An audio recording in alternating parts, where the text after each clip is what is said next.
L'été est terminé, les températures diminuent et le froid arrive. Vous allez mettre en route le chauffage dans votre logement.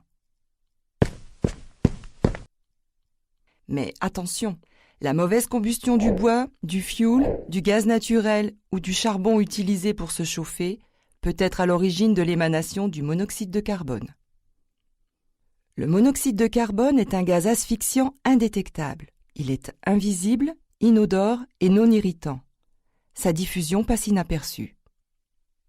Il provoque des intoxications plus ou moins graves selon sa concentration dans l'air et la durée d'exposition.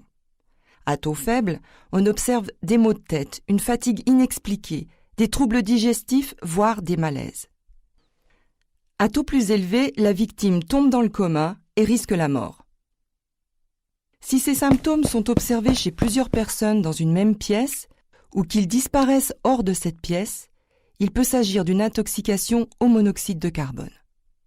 Dans tous les cas, il est nécessaire d'aérer immédiatement en ouvrant portes et fenêtres, d'évacuer le lieu, d'appeler les urgences en composant le 15 ou le 18, de ne réintégrer les locaux qu'après le passage d'un professionnel qualifié qui recherchera la cause de l'intoxication et proposera les travaux à effectuer.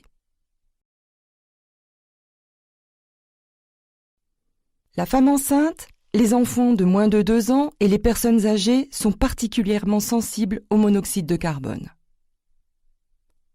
Chaque année en France, environ 4000 personnes sont victimes d'une intoxication et une centaine en décèdent. Il faut donc être vigilant.